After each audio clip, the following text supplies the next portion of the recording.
Halo saudara semua, selamat datang kembali. Nah, biar kita semua nggak ketinggalan konten-konten edukasi keren lainnya, jangan lupa ya, aktifkan tanda loncengnya, di-like dan juga subscribe channel Informasi Layanan Masyarakat. Oke, hari ini kita bakal ngobrolin sebuah cerita yang luar biasa inspiratif, datang langsung dari Nunbaun Sabu. Cerita tentang sebuah inisiatif komunitas yang namanya Eco Fund NBS. Ini tuh bukti nyata loh kalau dari sebuah ide kecil bisa lahir harapan yang super besar. Nah, kutipan ini benar-benar pas banget buat ngegambarin semangat mereka. Jadi, inisiatif ini tuh nggak ujuk-ujuk lahir sebagai proyek raksasa ya.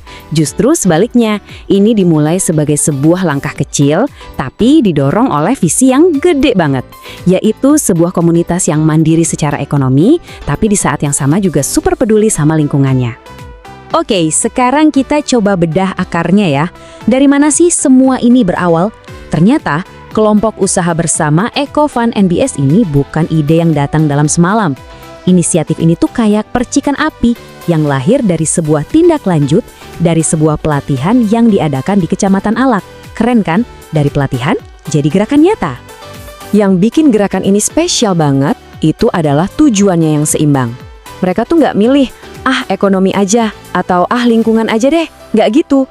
Mereka gabungin keduanya. Jadi tujuannya jelas banget, buka lapangan kerja baru, sambil bareng-bareng bikin lingkungan jadi lebih bersih. Dengan kata lain, manfaat ekonominya dapat, manfaat ekologisnya juga dapat. Dua-duanya jalan bareng. Tentu aja ya, gerakan dari masyarakat kayak gini butuh fondasi yang kuat biar bisa tumbuh besar. Nah, disinilah peran dukungan dari pemerintah jadi kunci banget buat pertumbuhan mereka. Dan ini nih, poin yang paling krusial, pemerintah kelurahan itu nggak cuma sekedar kasih izin, tapi benar-benar mendukung penuh. Mereka melihat inisiatif ini sebagai sebuah mesin penggerak ekonomi kerakyatan yang punya potensi buat tumbuh besar dan jadi berkat yang lebih luas lagi buat warganya. Dukungannya pun bukan cuma omongan, tapi benar-benar konkret. Pemerintah ngebantu proses legalitas yang jujur aja kadang ribet. Mulai dari perizinan berusaha sampai perlindungan hak kekayaan intelektual kayak hak merek. Kenapa ini penting? Ya biar produk mereka bisa dipasarkan lebih luas dan yang paling penting terlindungi dari peniruan. Jadi ada payung hukumnya, gitu. Sekarang kita masuk ke bagian yang paling seru nih, yaitu resep rahasia di balik kekuatan gerakan ini. Ada sebuah model kolaborasi yang jadi tulang punggungnya. Namanya model pentahelix. Mungkin ada yang baru dengar ya. Yuk kita bedah bareng-bareng apa sih itu. Jadi apa sih pentahelix itu? Gampangnya gini, anggap aja ini tuh gotong royong versi modern yang lebih terstruktur. Ini adalah sebuah model di mana ada 5 elemen kunci dalam masyarakat. Pemerintah, bisnis, akademisi, komunitas, dan media yang semuanya bersatu, kerja bareng buat mencapai satu tujuan bersama. Keren ya? Nah, ini dia kelima pilarnya. Coba kita bayangin.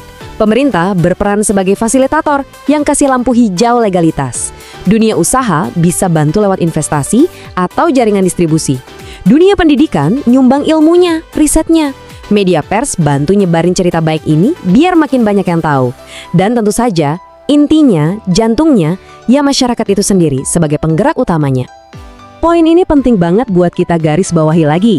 Eco Fund NBS itu bukan bisnis punya satu orang yang cuma cari untung sendiri. Bukan, ini adalah esensi dari sebuah usaha bersama yang dibangun di atas fondasi semangat gotong royong komunitas. Semuanya buat semua.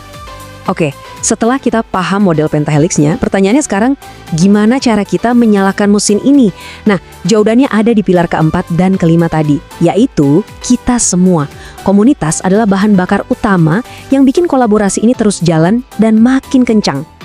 Gini cara kerjanya, dukungan dari basodara, ya, kita semua ini, itu bisa menciptakan sebuah rantai pasok yang berkelanjutan. Semakin banyak yang dukung, semakin banyak warga yang semangat buat bikin ekobrik, bahan baku utamanya. Jadi ini kayak siklus positif yang saling menguatkan satu sama lain. Ini dia pertanyaan terpentingnya. Dengan semua elemen yang udah ada, modelnya ada, dukungannya ada, terus, apa sih kunci terakhir yang bakal nentuin keberhasilan dari semua usaha keren ini?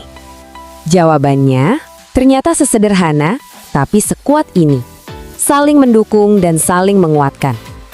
Pada akhirnya, keberhasilan inisiatif kayak gini tuh nggak bergantung sama satu orang hebat, tapi pada kekuatan kolektif dari komunitas itu sendiri.